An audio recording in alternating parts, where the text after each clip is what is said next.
Welcome friends, welcome to SST class. Today we shall discuss about judiciary system of India. First of all, we shall talk about formation of Supreme Court. देखिए supreme court एक supreme power है judiciary system की भारत के अंदर, India के अंदर।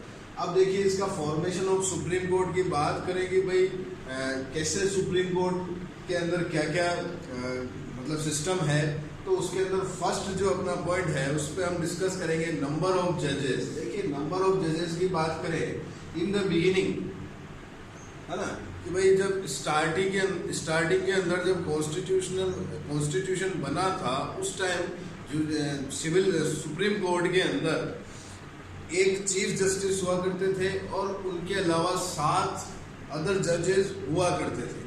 फिर उसके बाद टाइम टू टाइम इनमें कॉन्स्टिट्यूशन में अमेंडमेंट होते गए और फिर 2008 की बात करें तो इसके अंदर 31 जजेस थे, जिसके अंदर 1 of chief justice and 30 other जजेस। Okay, next is qualification of the जजेस कि भाई सुप्रीम कोर्ट के अंदर जज बनने के लिए उन पर्सन में क्या क्वालिफिकेशन होना मस्ट है। सबसे पहले तो he should be citizen of India, कि वह भारत का नागरिक होना नेसेसरी है, कि वह भारत का नागरिक होना चाहिए।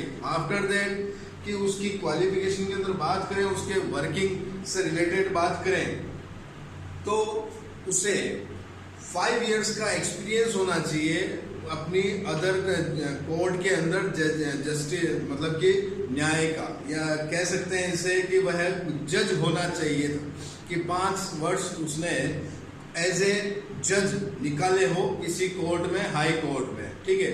आफ्टर दैट या उसे 10 इयर्स का एक्सपीरियंस अलग हो जिसके अंदर वो एडवोकेट रहा हो किसी हाई कोर्ट में या अन्य किसी अदर कोर्ट्स के अंदर, और वह एक्सपर्ट हो लॉ के अंदर, expert in law, opinion to president, कि भाई राष्ट्रपति की नजर में वह एक कानून का अच्छा ज्ञाता हो, अच्छा उसे नॉलेज हो, लॉ का अच्छा नॉलेज हो, तो ऐसे व्यक्तियों को अपॉइंट करते हैं प्रेसिडेंट, ठीक है, एज ए जज। ठीक,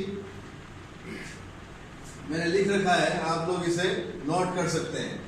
third is executive and impeachment. देखिए कि इनके वर्किंग जो टाइम पीरियड है उनकी बात करें कि भाई ये जजेस जो होते हैं सुप्रीम कोर्ट के, इनकी एज 65 इयर्स तक ये काम कर सकते हैं और 65 कंप्लीट होते ही ये सेवानिवृत्त या रिटायर हो जाते हैं। उसके बाद इनके अंदर ये वॉलंटरी रेजिग्नेशन भी दे सकते हैं, कि भाई स्वेच्छा से ये अपना रेजिग्नेशन दे सकते हैं, अपनी इच्छा से वो अपने पद से अलग हो सकते हैं, पद से मुक्त हो सकते हैं। आफ्टर दैट कि यदि इनके ऊपर ऐसा कोई प्रपोजल पास हो जाए हाउस के अंदर, पार्लियामेंट के अंदर, कि ये मिसकंडक्ट ऑफ कॉन्स्टिट्यूशन के अगर इनके ऊपर चार्जेस अप्रूव हो जाए तो भी इनको पार्लियामेंट इनको टाइम से पहले ही हटा सकती है, और यदि ये अपने काम को करने में इनकेपेबल हो और मिसकंडक्ट बिहेवियर हो इनका, तो भी इनको पार्लियामेंट रिमूव कर सकती है टाइम से पहले।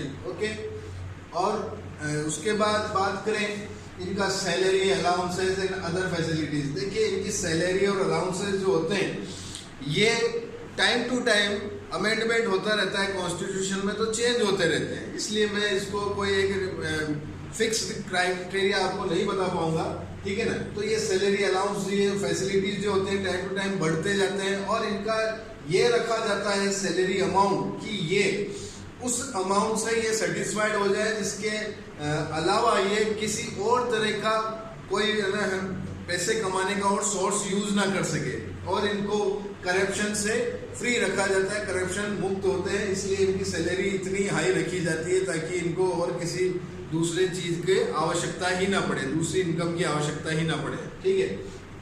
अब देखिए इनके क्वांटिटीज की बात करें कि भाई इनके कार्य के ऊपर या कोई जैसे कि कोई शॉर्ट नोट्स वगैरह कोई ना करे, इनके जो वर्क होते हैं उनका कोई क्रिटिसिज्म ना करे, और इनको हर क्रिटिसिज्म से फ्री रखा जाता है, इनको फ्रीडम दी जाती है कि इनके कार्यों की कोई आलोचना ना कर सके, कोई इनकी निंदा ना कर सके।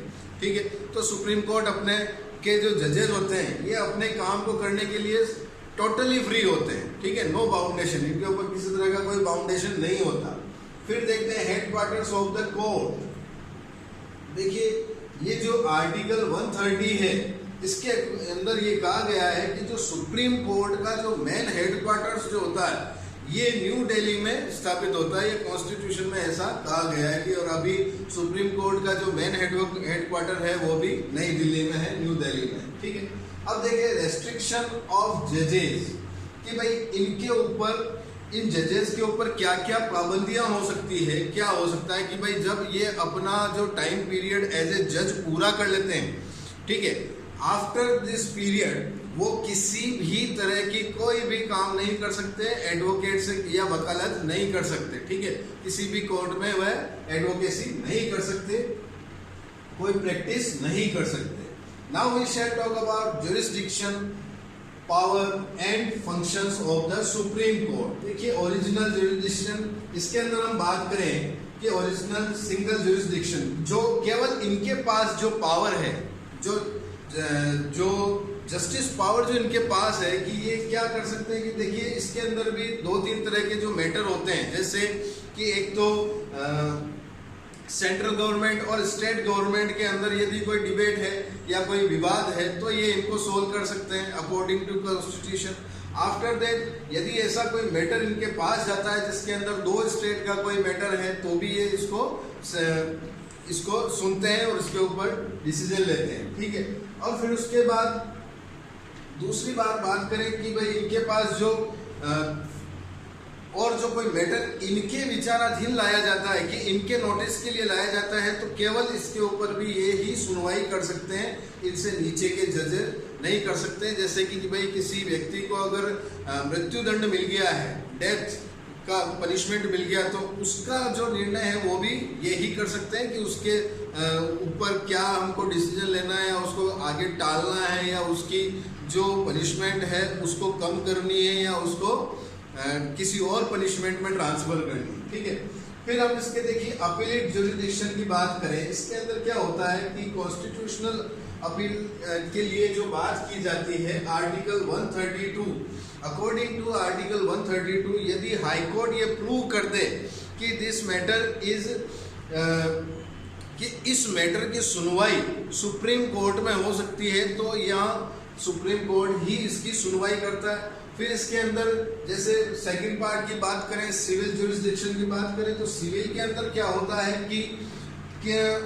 पहले 20,000 तक के जो मुकदमे थे, ये इससे ऊपर के जो मुकदमे in the beginning of constitution की बता रहा हूँ कि इनके ऊपर के जो मुकदमे थे ये इनकी सुनवाई यहाँ होती थी। फिर बाद में इसमें अमेंडमेंट हुआ कॉन्स्टिट्यूशन में और फिर इनकी जो राशि है वो बढ़ा दी गई।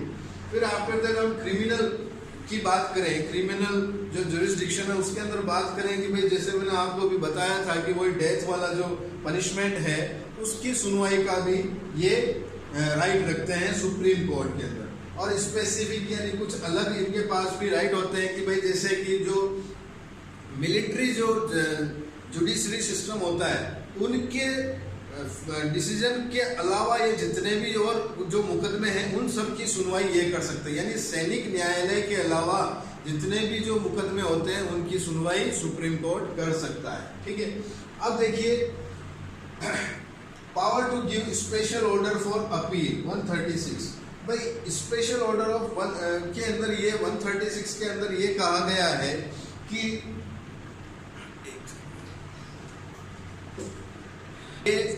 जो मिलिट्री जो कोर्ट होते हैं उनके अलावा ये सारे जो मैटर होते हैं उनकी सुनवाई भी ये कर सकते हैं। ठीक है, अब सैनिक न्यायालय यानी सेना अपने स्तर पर अपने लेवल पर ये डिसाइड करते हैं, सेना के अंदर जो भी मैटर होते हैं, कोई मैटर उलझ जाता है तो उसकी जो अपील होती है वो सैनिक न्यायालय ही करते हैं और आफ्टर दैट उसकी जो सुनवाई है ये सुप्रीम कोर्ट नहीं कर सकते।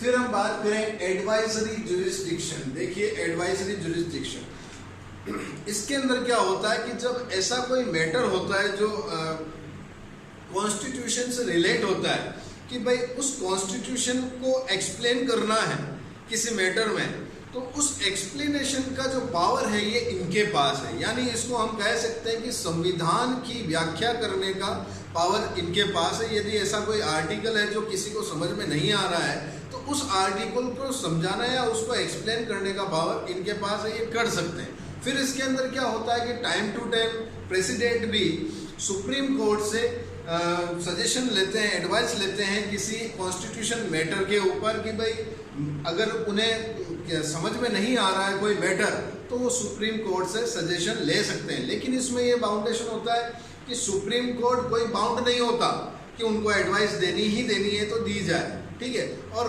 प्रेसिडेंट भी बाउंड नहीं होते कि मुझे इनकी एडवाइस को मानना है या नहीं मानना है, तो यहाँ दोनों बाउंडेशन से फ्री होते हैं। फिर बात करें कोर्ट ऑफ रिकॉर्ड 129, आर्टिकल 129 ये कहता है, अकॉर्डिंग टू आर्टिकल 129, कि डिसीजन, जितने भी डिसीजन होते हैं सुप्रीम कोर्ट के, एवरीवेयर, कहीं भी भारत में कहीं भी, ये इनको रिकॉर्ड रख सकते हैं, इनके डिसीजन को का रिकॉर्ड रखा जा सकता है। फिर उसके बाद जो दूसरा मैटर होता है कंटेम्प्ट ऑफ कोर्ट, कि भाई कोर्ट की अवमानना, यानी कोर्ट का अपमान या अवमानना कोई ना कर सके, उसके ऊपर भी इनको पावर होती है कि इनको ये कंट्रोल में कर सके, ठीक है। और उसके लिए जो निर्धारित जो पनिशमेंट होता है वो इनको अकॉर्डिंग टू लॉ दे सकते हैं। फिर बात करें प्रोटेक्टर ऑफ फंडामेंटल राइट्स, ठीक है। फंडामेंटल राइट्स, मौलिक अधिकार या मूल अधिकार, ये जो मूल अधिकार है उसका ये संरक्षक है या रक्षक है, कि यदि किसी नागरिक को, व्यक्ति को कॉन्स्टिट्यूशन से जो राइट्स दिए गए हैं, फंडामेंटल राइट्स, उनका यदि कोई ब्रेक होता है या उल्लंघन होता है, तो उस सिटीजन को पूरा पावर है, पूरा अधिकार है, राइट है कि वह इसकी अपील कर सके सुप्रीम कोर्ट में। और according to our constitution article 32, यानी अनुच्छेद 32 के अंदर ये सुविधा दी गई, जिसके अंदर कोर्ट रीट जारी कर सकती है, ओके। फिर उसके बाद बात करें 7th, guardian of the constitution. देखिए, संविधान के गार्जियन है सुप्रीम कोर्ट। मैंने आपको अभी बताया था कि जो कॉन्स्टिट्यूशन का जो एक्सप्लेनेशन करने का काम सुप्रीम कोर्ट का, और उस संविधान का जो यथावत वह बना रहे, है ना, संविधान का उल्लंघन ना हो, इसका राइट भी सुप्रीम कोर्ट के पास होता है। टाइम टू टाइम ये अपने संविधान के अनुच्छेदों का, इनकी एक्सप्लेनेशन करते हैं, और लोगों के लिए, पब्लिक वेलफेयर के लिए यदि जरूरी होता है तो कुछ ऐसे जो मैटर आते हैं उनके ऊपर ये जनहित याचिका भी सुनते हैं, यानी लोगों के मैटर भी सुनते हैं। तो हम कह सकते हैं दैट्स व्हाई कि ये सुप्रीम कोर्ट जो है guardian of the constitution, constitution का गार्जियन है, संरक्षक है, ठीक है। आप लोग इन्हें नोट करें, और नहीं समझ में आए तो हमें पूछें। That's all for today, thank you.